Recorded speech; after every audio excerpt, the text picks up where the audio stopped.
Vamos a la palabra, ¿listo? Génesis capítulo número 19, versículo número 3, dice la escritura. Génesis capítulo 19, versículo 3, vamos a trabajar la Reina y Valera, ¿listo?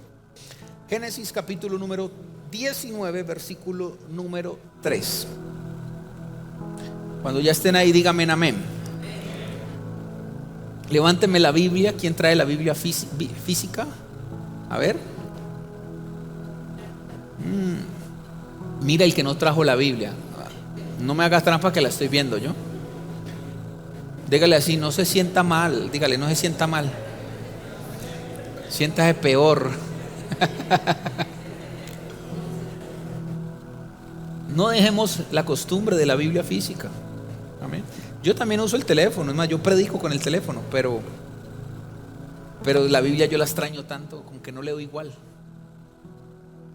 Muy bien, versículo número 3, atención todo el mundo, por favor, dice la escritura así: mas él porfió con ellos mucho, y fueron con él y entraron en su casa, y les hizo banquete y coció panes sin levadura y comieron.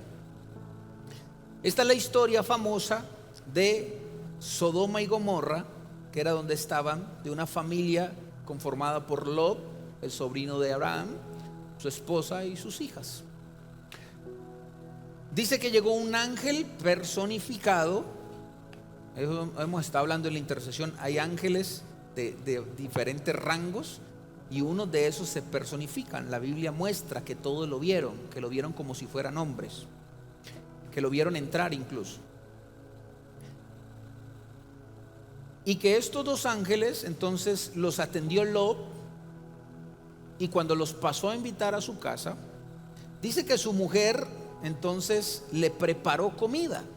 Es lo que dice la Biblia. Parece que los hubiese atendido bien, si uno no ve la historia, históricamente todo lo que estaba detrás de un versículo.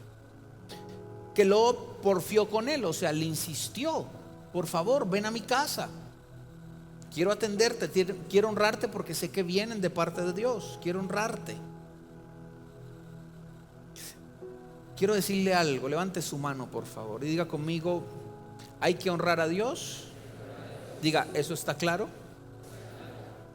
pero también a los hombres de Dios. ¿Cuántos dicen amén a eso? Hay mucha gente que sirve a Dios, pero no le sirve a los hombres de Dios. Ahí se las dejo. Dios mío, déjame predicar, Señor. Sigo. Entonces, querían honrar a los hombres de Dios. Entraron a honrar a los hombres de Dios. Le dijo a su mujer: prepárale una comida. Pero históricamente pareciera que esta mujer no hubiese hecho bien su trabajo.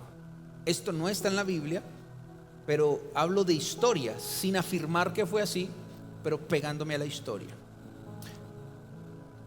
Cuando uno quiere resolver la duda de por qué se hizo estatua de sal esta mujer, tenemos que ir atrás a ver qué pasó con esta mujer y por qué terminó siendo juzgada con sal y convirtiéndose en una estatua.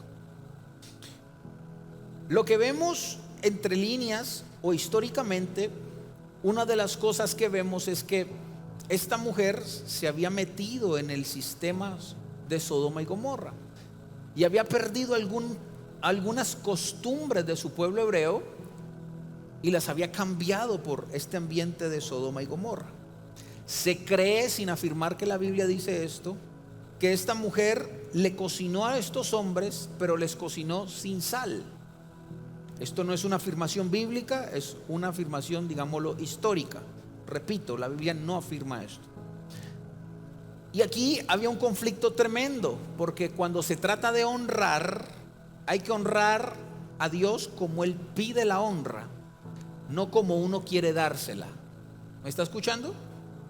Dios estableció cómo se le honra, y se le honra la manera que Él estableció que se le da honra, no como tú piensas o crees que puedes o quieres honrar a Dios. Hay gente que ve como una honra congregarse, como quien dice: hoy voy a hacerle un favor a Dios y me voy a congregar.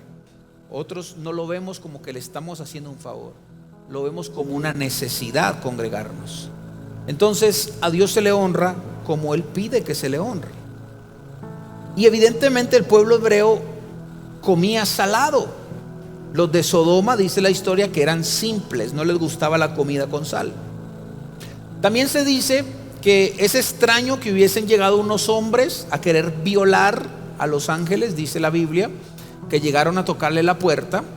Y hay dos pensamientos aquí. Unos dicen que los vieron entrar, que también la Biblia habla acerca de eso.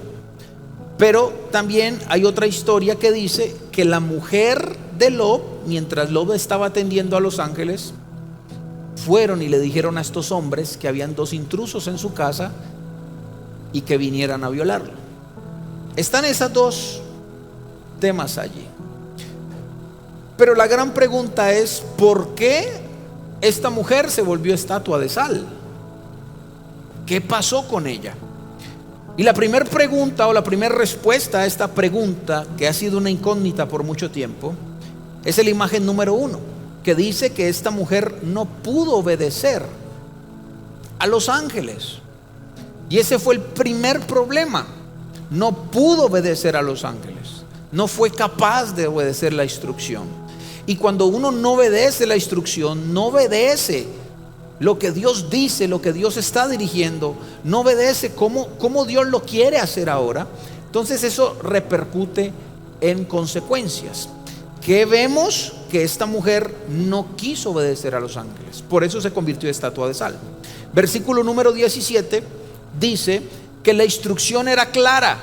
Ojo, ¿cuál era la instrucción? La instrucción era: y cuando los hubieran llevado fuera, los sacaron de Sodoma y Gomorra, dijeron. Los ángeles le dieron instrucciones claras a la mujer. Le dijeron: escapa por tu vida, no mires tras de ti, ni pares en toda esta llanura, escapa al monte, no sea que perezcas, dice la Biblia. La mujer no fue capaz de obedecer. Y aquí tenemos otra pregunta: ¿por qué, si queremos aplicar esto a nuestra vida, por qué la gente o nosotros no somos capaces de obedecer la instrucción? ¿Qué pasa con nuestra vida? Que tenemos la Biblia en la cabeza, que tenemos el entendimiento, que tenemos la revelación, muchos, que incluso otros tienen posiciones de autoridad, pero hay momentos donde viene el examen y parece que lo perdemos. No hay capacidad de obedecer, y más cuando se pide obedecer algo que no entendemos, que se sale de lo normal, de lo que siempre se hace. Así que le voy a dar algunas cosas que creo que pasaron con esta mujer, teniendo en cuenta estas cosas. Número 1, deja ahí la imagen. Había cambiado las costumbres de Dios por las costumbres paganas. Evidentemente, si alguien cambia la costumbre del reino, porque la costumbre es una cultura, el reino tiene una cultura. Decía el pastor Freider que el país donde nosotros ya somos parte, nuestro país, tiene unas leyes y una forma de ver la vida. Y cuando cambiamos esta ley y esta forma de vivir la vida, de hacer las cosas a la manera de Dios, cambiamos esta cultura o esta costumbre, por decirlo así, por las costumbres del sistema de afuera. Entonces, si usted está más familiarizado con las costumbres de afuera que con las costumbres de la ley, de la palabra de Dios, es difícil que Dios te pida algo y usted sea capaz de obedecerlo. Es difícil porque tu mente está regida por la cultura, por las costumbres. Esta mujer había dejado muchas costumbres de sus raíces para tomar las costumbres de los sodomitas. Número 2, no pudo obedecer por la apatía a lo divino, señores. Esto lo habíamos predicado un tiempo atrás. Qué terrible es cuando la gente es apática a las cosas de Dios, a lo espiritual, como muchas partes acá que están hablando en contra de los movimientos espirituales. Yo le digo a ellos: cállese en la boca, no critique lo que no entiende. Usted quiere vivir un evangelio muerto, haga lo que quiera, pero no critique lo que no entiende. ¿Cuántos dicen amén a eso? Y tienen una apatía con lo divino. No creen en la liberación, y Jesús se cansó de hacer liberaciones. No creen en la profecía. Y la Biblia está llena de profecías. Incluso Jesús cumplió las profecías. No creen en las lenguas. Esta madrugada orando que el Señor vuelva a activar las lenguas angelicales y que saque ese espíritu de Mical que a veces nos abraza de vergüenza. Entiendo que la gente nueva no entiende muchas cosas, pero no podemos apagar el idioma de Dios solo porque nos da vergüenza de que otro no entienda. Hablar el idioma del cielo tiene que ver con traer la voz de Dios al lugar. Y también ojalá Dios nos regale la interpretación, sería genial. Pero si no viene la interpretación, como algunos dicen, pues ¿para qué edifica? Bueno, quizás no edifica la iglesia, pero está edificando cosas que tú no entiendes. Yo he pasado momentos y minutos orando en lenguas y no sé qué pasó, no llegó mi entendimiento, pero yo sé que algo pasó acá adentro. Yo sé que se fue la pereza, yo sé que se fue la apatía, yo sé que Dios me dio algo y salí empoderado para seguir caminando en fe. Sí, qué bueno que entendiéramos, pero si no entendemos, porque hay muchas cosas que no entendemos, no podemos apagar al Espíritu de Dios. ¿Cuántos dicen amén a eso? Entonces la apatía a lo divino te impide obedecer, porque la cultura, la costumbre está aquí. Te van a robar, ¿cómo vas a traer primicias? Eso no es de Dios. ¿Cómo vas a venir a escuchar a ese pastor que te habla un poco de cosas raras? Eso no es de Dios. ¿Cómo vas a creer en las lenguas si eso no aprovecha para nada? Y toda esa apatía te impide obedecer cuando tienes que hacerlo. Pregunto, ¿qué hubiera pasado con esta viuda si en fe no obedece y le da lo último que tiene al profeta? Una obediencia le sirvió para que fuera próspera toda su vida. Tenía algo poquito y eso poquito lo puso en las manos de Dios por obediencia. Y para eso se necesita fe, por eso no hay que ser apático a esto. Y dice la escritura que ella vivió toda su vida vendiendo aceite, porque nunca paraba. Fue próspera de ahí en adelante. Y donde otros no tenían, a ella siempre le salía aceite. Y empezó a vender aceite, un diseño divino, decía un profeta, para el resto de tu vida. ¿Quién va a hacer una locura de esta si tiene apatía a lo divino? Número 3, estaba enamorada del ambiente de Sodoma. Hay gente que sigue enamorada del ambiente que se mueve allá afuera. Una cosa es que tengas algún tipo de tentación o atracción hacia algunas cosas que debes dejar si empiezas a coger esto en serio. Y otra cosa es que estés enamorado y no quieras soltar algo que sabes que te está haciendo daño. Es como meter las manos en la boca de un león sabiendo que te las va a arrancar. Es como esos amores tóxicos. Sabes que esa persona te está matando por dentro y ahí sigues como un becerro. Sabes que está dañando tu dignidad y ahí seguimos. Que nos amamos y como nos amamos nos estropeamos. Es un amor enceguecido hacia algo que hace daño. Número 4, estaba aferrada a la cultura de Sodoma. Le encantaba y se le hacía normal todo lo que pasaba en Sodoma. Empezó a naturalizársele las costumbres de los sodomas. Por ejemplo, una costumbre de los sodomitas era la homosexualidad. Eran felices acostándose hombres con hombres. Eran felices en depravaciones sexuales de esta índole. Y la gente ama esto y lo empieza a ver normal. Y el que no lo ve normal es un religioso, lo tachan así. Y empiezan a amar este tipo de costumbres y se nos normaliza. Vea lo que está haciendo este Bad Bunny. Qué aberración, Dios mío. En las narices de todo el mundo se consagró parte de la élite de los masones y todas estas cosas tremendas. Y la gente diciendo que nos representa. lo representará a los que están allá afuera, pero la iglesia no nos representa. Y número 5, esta mujer se rehusaba a dejar Sodoma. Y esto es otra implicación tremenda, porque tú sabes, yo le digo a la gente, la iglesia no es tontica. Que Dios me guarde de un día tratarlos como tonticos. La iglesia no es tonta, la iglesia sabe que está haciendo mal. La iglesia sabe cuando uno le miente, la iglesia sabe cuando tiene al frente un payaso. ¿Aló?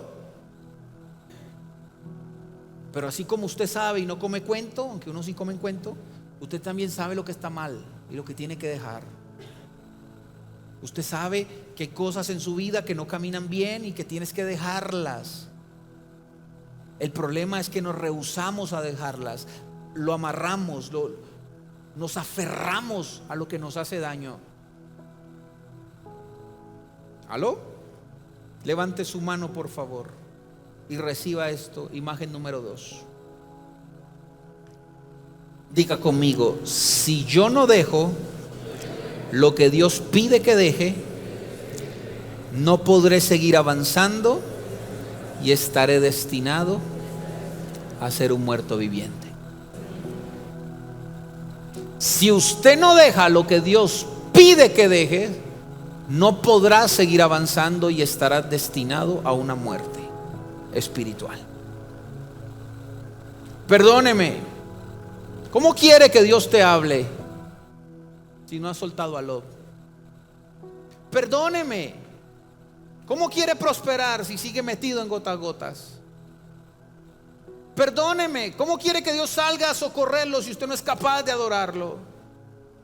Perdóneme, ¿cómo quiere vivir en paz si no sos capaz de dejar esa relación tóxica? Y venimos a Dios porque creemos que Dios es un bombero, y Dios es tan lindo que a veces pasa por bombero en nuestra vida, pero te apaga el incendio y tú vuelves y lo prendes por otro lado. La pregunta es: ¿cómo vamos a pretender avanzar y ver todas las promesas de Dios? Porque esto está lleno de promesas de Dios. Y la gente llama a Dios mentiroso porque Dios te prometió algo y lleva solo 3 años, 5 años y no lo has visto. Bienvenido al club, llevo 20 años y todavía hay cosas que no se han cumplido. Pero la gente se frustra y le dice a Dios que es mentiroso, y le dice a Dios que no le cree, y se frustran porque Dios no hace algo. Mi pregunta es: ¿cuál es tu parte en medio de la promesa? ¿Crees que Dios dice que te va a bendecir financieramente y tú vas a seguir llevando tus finanzas como lo sigues haciendo? ¿Crees que Dios te dice que va a sacar a tu familia de maldiciones, de iniquidad, y tú sigues engañando, sigues traicionando, sigues tomando, sigues metiendo vicios, sigues con esas mujeres en TikTok? Perdóneme, pero así no funciona. Dios va a restaurar mi familia. Sigues viendo mujeres chingas en las redes, y después Dios es mentiroso porque Dios no restauró tu hogar. Señores, si usted no pide lo que Dios le dice que deje, no podrás avanzar ni ver que esto es verdad, señores. Para que esto sea verdad hay que limpiar los ojos, dice un versículo, dice: los limpios de corazón verán a Dios. Pero si estás dándole comidita a Jezabel a través de los ojos, tus ojos están contaminados. ¿Cuándo vas a ver que esto es verdad? ¿Cuándo vas a ver que Dios sí cumple? ¿Cuándo vas a ver que Dios sí restaura? ¿Cuándo vas a ver que Dios sí te puede volver a levantar? ¿Cuándo vas a ver que Dios sí puede hacer lo que ya tú no puedes hacer? Eso es lo que dice mi Biblia, y eso es lo que creemos, y eso es lo que vivimos. Si dejamos lo que Dios nos pide que dejemos, tienes que soltar. ¿Cuántos dicen amén? ¿Por qué estatua de sal? Mateo capítulo 5 versículo 13. La Biblia establece y dijo algo acerca de la sal. ¿Qué dice Mateo capítulo 5 versículo 13? Vosotros sois la sal de la tierra. Nosotros salamos la tierra. Aprendimos el domingo que la sal limpia y bendice, pero la sal también trae juicio. La sal juzga lo que está mal. ¿Cuántos dicen amén a eso? Pero si la sal se desvaneciere, ¿con qué será salada? No sirve más para nada, sino para ser echada fuera y hollada por los hombres. El tema es que si nos comparan con la sal tiene una función: salar. Pero cuando la sal cae en el piso, se desvanece, ya no sirve. La implicación de esto es que Dios te pone como sal para bendecir, porque es uno de los partes de la sal, para traer juicio a lo que está mal. ¿Cuántos dicen amén a eso? Pero si no salas, no sirves. Y hay gente que es sal sin sabor.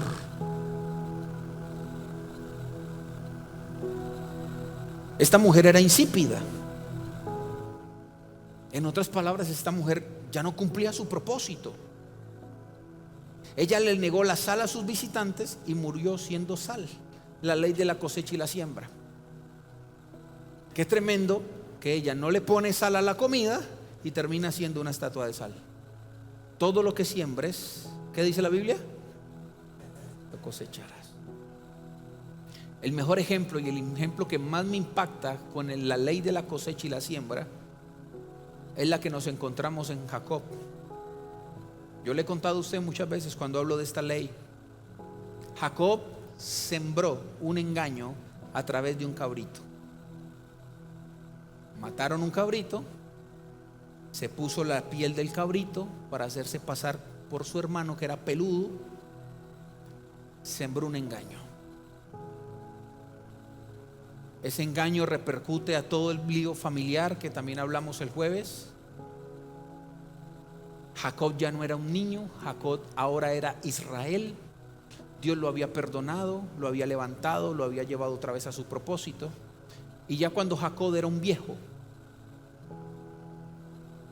ya cuando Dios lo había perdonado, ya Dios cuando lo había bendecido, ya cuando Dios había cumplido los propósitos y las promesas de Dios en su vida, dijo: un momentico, aquí falta algo. Hay que cosechar lo que sembraste. Entonces hay gente que se hace mucho la víctima. Perdóneme que le hable así. Ay, que a mí no me quieren, que a mí me quitaron, que a mí me robaron, que a mí me engañaron. Ojo, ojo. Todo lo que el hombre sembrare, eso cosechará. Y le estoy hablando de un hombre de Dios llamado Israel. Ya siendo un viejo, lo alcanzó en la ley de la cosecha y la siembra. Y lo mismo que él hizo con su papá, ahora sus hijos se lo estaban haciendo a él. Sus hijos vendieron a José, cogieron un cabrito, un animalito, y con la sangre del animalito se la regaron en la túnica de José. Y se la llevaron a su papá y le dijeron: una bestia del campo ha matado a tu hijo favorito. Y lo mismo que él estaba cosechando en ese momento, que era dolor por un hijo, era lo mismo que él le había sembrado a su papá cuando era un joven: dolor porque lo había engañado. Ley de la cosecha y la siembra. Si siembras sal, cosecharás sal. Si siembras engaño, cosecharás engaño. Si siembras traición, cosecharás traición. Así que no se me haga el gusanito de Jacob. Pobrecita la vida. Pastor, entonces ¿qué? ¿Nos va a ir mal? No, eso le voy a enseñar el domingo. Pero deje de estar en posición de pobrecito, asuma las consecuencias con valentía. Y cuando tú dejas la culpa y asumes las consecuencias de lo que hiciste, Dios te da la unción para que la enfrentes y la pases con dignidad. Eso fue lo que le pasó a David. David lloraba por su hijo, pero una vez el hijo murió, él se levantó y dijo: asumo mis consecuencias. Mi hijo tenía que morir, ya no lo voy a llorar más, voy a seguir hacia adelante. Yo sé que las consecuencias no se pueden evitar, pero si las asumes y entiendes que estás viviendo y asumiendo una consecuencia de tus malos hábitos, de tus malas decisiones, Dios te va a dar la unción para soportar lo que tengas que soportar. O lo haces con Dios o lo haces sin Dios. Si lo haces sin Dios, eso te va a matar, te va a destruir, vas a ser el pobrecito viejito que nadie lo quiere. Pero si te llenas de Dios, entonces no vas a ser el pobrecito, vas a ser un hombre que con dignidad y con la unción y la fortaleza de Dios va a enfrentar sus consecuencias y las va a superar en el nombre de Jesús. Levánteme su mano, por favor. Yo declaro en el nombre de Jesús sobre tu vida, iglesia. No sé que hayas sembrado mal, pero en el nombre de Jesús te llenarás tanto de Dios que cuando tengas que asumir tus consecuencias, lo vas a hacer con valentía, lo vas a hacer con la unción del Espíritu Santo. Dios te va a ayudar, vas a salir de esa consecuencia con dignidad, vas a salir con esa consecuencia bendecido en el nombre de Jesús. Si un día sembraste mal, hoy el Espíritu Santo te llena de su poder para pasar.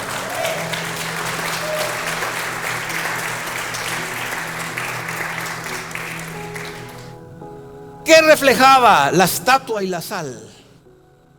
Imagen número 3. Que todo lo interior un día se exterioriza. Vamos, diga conmigo, lo interior un día se exterioriza. Nadie puede reprimir lo que tiene adentro toda la vida. Un dicho que tenemos los colombianos: algún día pelamos el cobre. ¿No? Usted es lo que tiene adentro. Y un día vas a pelar el cobre. Ojalá el cobre sea puro y sea fino. Pero un día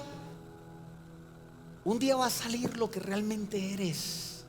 Pasen 5, 10, 20 o 50 años. La estatua estaba reflejando lo que ya había dentro de ella. Esta mujer estaba muerta en vida. Esta mujer estaba petrificada. Su corazón ya estaba. La estatua no solo era juicio con sal, significaba también exteriorizar lo que ella ya tenía dentro. Pregunta: si hoy te tocara exteriorizar todo lo que tienes dentro, ¿qué saldría de nosotros? ¿Una envidia por allá escondida? ¿Un deseo de figurar por allá entremetido? ¿Un deseo de honra?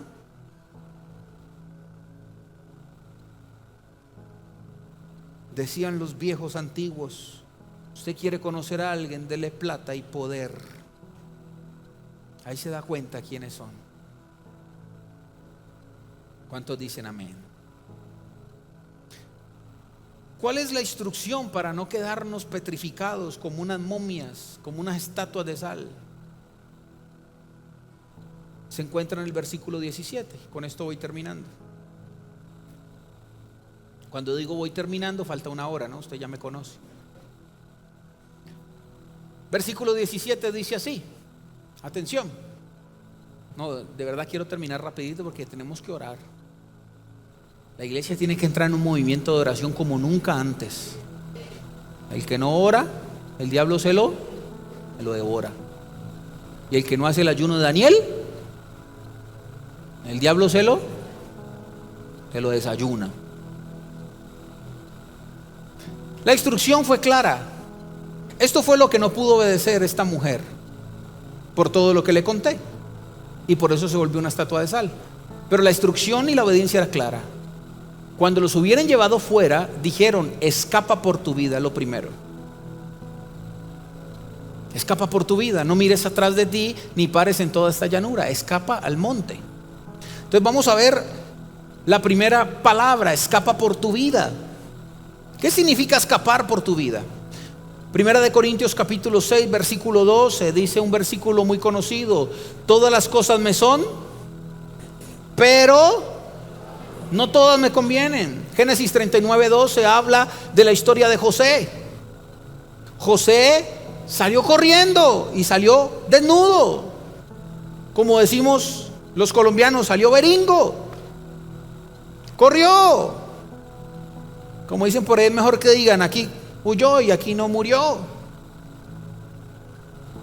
Pero el tema de escapar es enfocarte en la historia de José y en el versículo 6:12 de Primera de Corintios.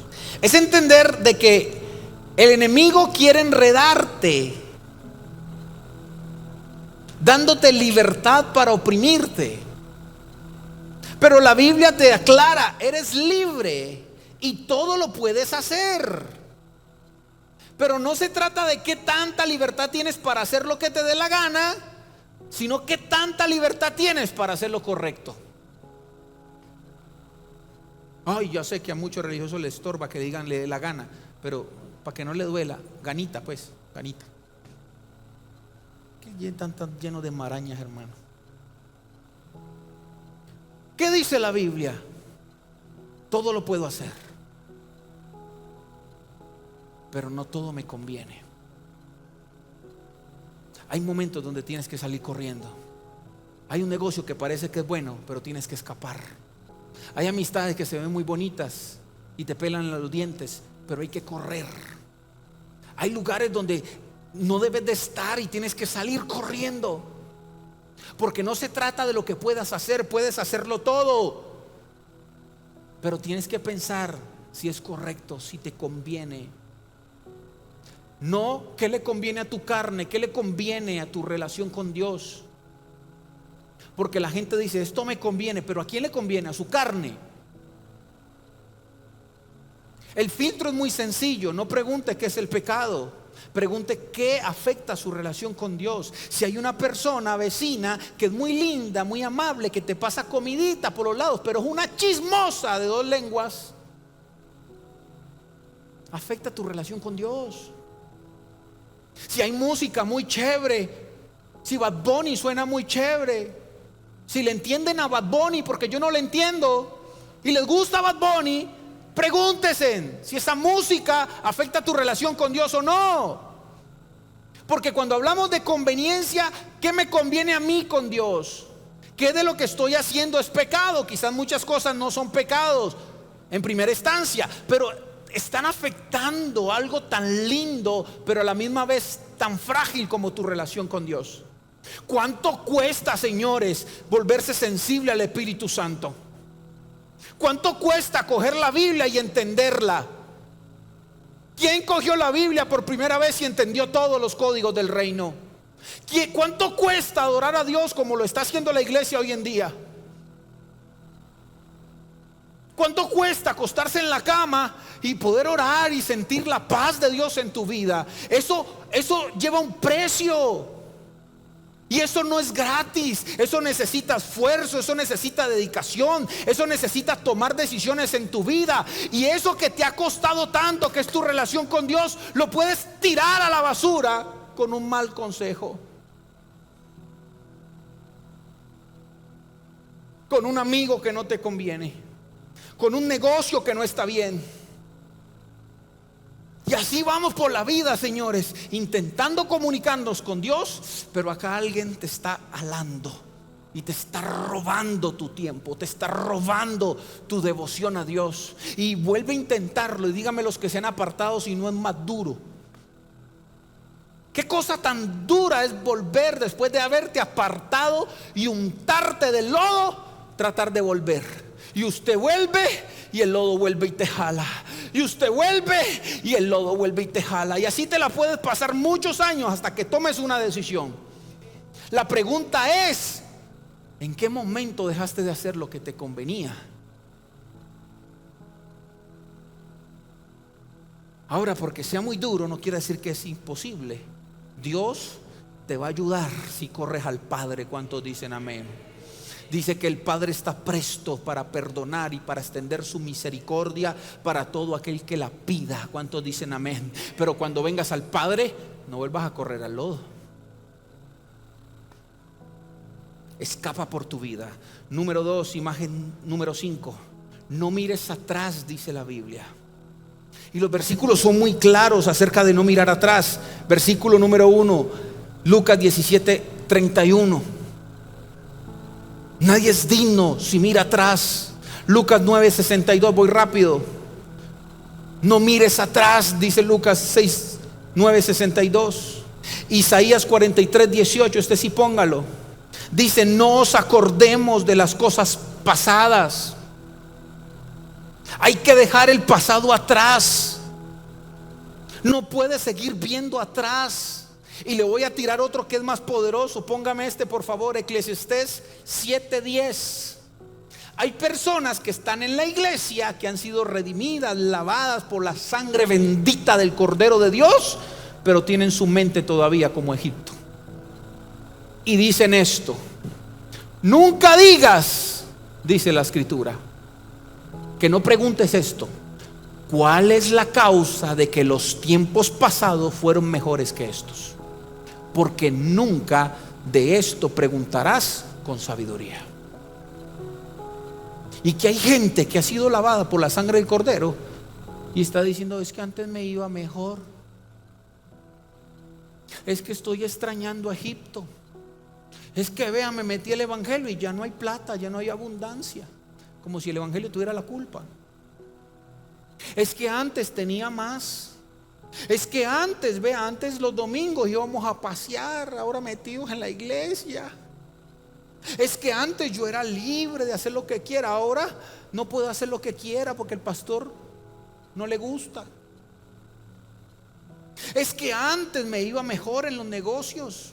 Es que antes nuestros hijos estábamos unidos. Por ahí, por falta de sabiduría, se cola el enemigo y empezamos a despreciar lo santo, empezamos a despreciar la sangre que nos lavó, empezamos a despreciar la paz. Sí, yo entiendo que puedes estar por un proceso difícil y que tu vida ahora no quiere decir que siempre vaya a ser. Ahora estás en una sombra de valle de muerte, pero vas a salir de ahí. Mientras pasa la sombra de valle de muerte, no mires atrás diciendo que las cosas de atrás eran mejor, porque atrás tenías dinero, pero estabas directo para el infierno. En serio, todavía extrañan las rumbas de los sábados, amanecerse los domingos. En serio, es mejor estar allá afuera que en la casa de Dios. En serio, piensas que estabas mejor antes que ahora. La gente es buena viendo para atrás. Y al que está al lado: nunca vayas a ser necio preguntando que antes era mejor.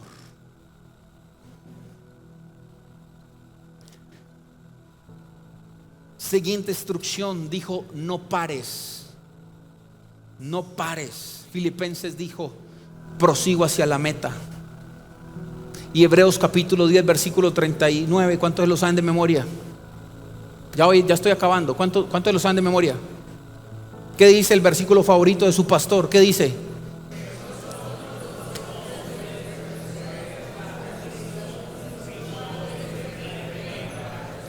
Nosotros no somos de los que retrocedemos para perdición. Nosotros somos de los que nos guardamos. Nosotros somos de los que nos mantenemos vigentes hasta la venida del Señor, señores. Cuando el ángel le dijo a esta mujer: no pares, le dijo: mira, si vas a empezar a correr o a caminar, no puedes parar en tu camino. Mucha gente se paró y se petrificó, no porque hayan pecado, no porque les haya ido mal, sino porque pararon su ritmo. Déjeme decirle algo que parece manipulación, pero Dios sabe que no lo es. Hay gente que empezó a congregarse bien y paró de congregarse. ¡Fum! Por ahí se le metió.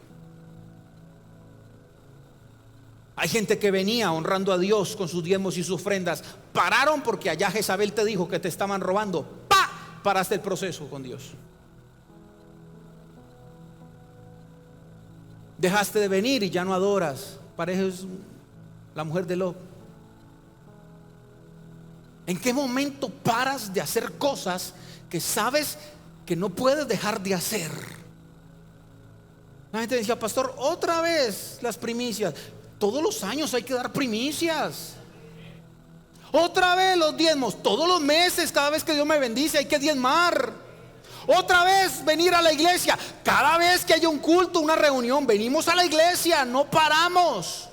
Este es el ritmo espiritual que uno no puede parar, señores. El día que usted pare y diga: no sirvo, no me congrego, no diezmo, no adoro, no leo la Biblia, ese día paras y para toda tu vida y tu proceso. Y todos tenemos oportunidades de parar y retroceder.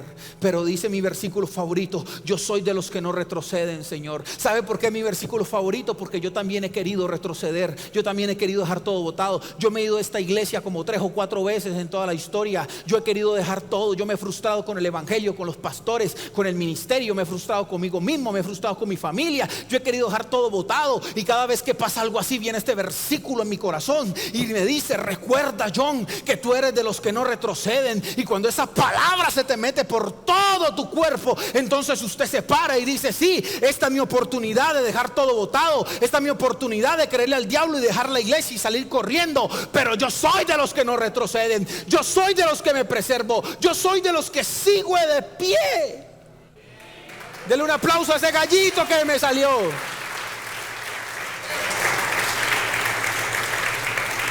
Y la última instrucción, póngase de pie por favor. Nos quedan 10 minutos para que vamos a orar poderosamente. ¿Está listo para orar o no? Última instrucción, versículo 19-17. ¿Qué le dijo el ángel a esta mujer?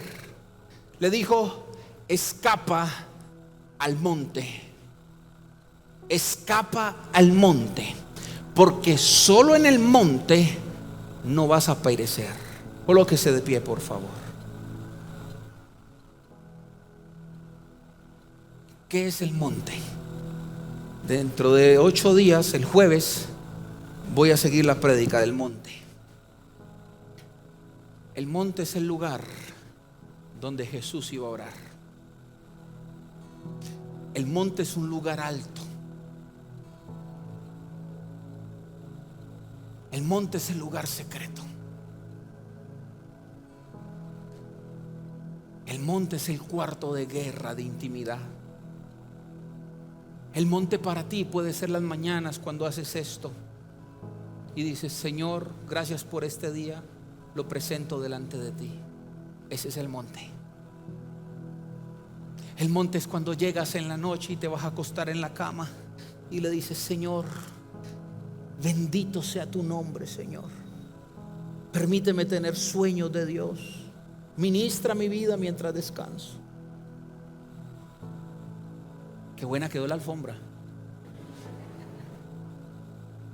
El monte es cuando usted se aparta para tener un tiempo a solas con Dios. Es el único lugar donde no vas a perecer, donde vas a estar seguro. Pero hay gente que dejó el monte, por eso andan sin paz. Hay gente que dejó el monte, por eso andan, que sienten que el diablo se los devora. Hay gente que se le olvida subir al monte. Hay gente que se le olvida ir al monte. Moisés, Dios había escogido un lugar para verse con Moisés, apartado del pueblo, en un lugar donde la gente no perece. La Biblia me habla del monte de los olivos, del Getsemaní, del monte Oreb. Lugares escogidos por el maestro para tener intimidad con Dios. ¿Sabe? Hoy no, pero días atrás lo he visto bajito en oración. He percibido que la gente no ora, que la gente no sabe qué es el monte, que la gente no se deleita orando a Dios.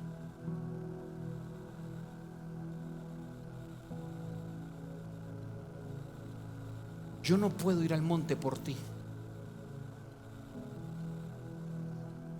Sí puedo traerte la palabra como lo hacía Moisés y las instrucciones, pero yo no puedo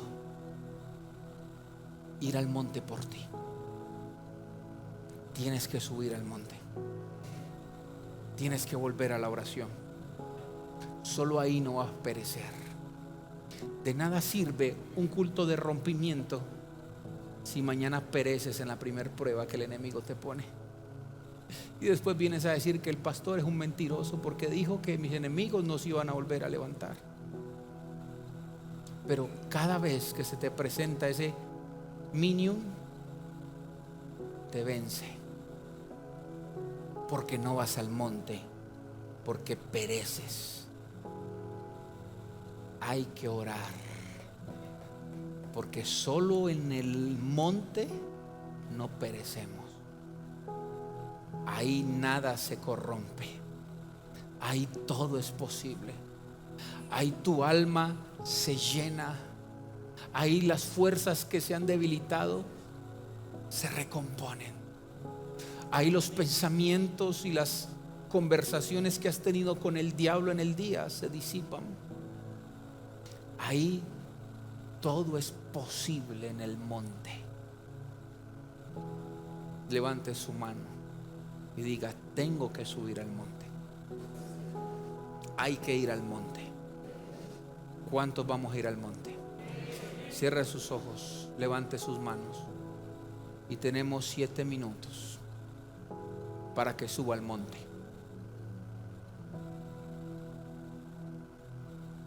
Para que suba al monte. Vamos.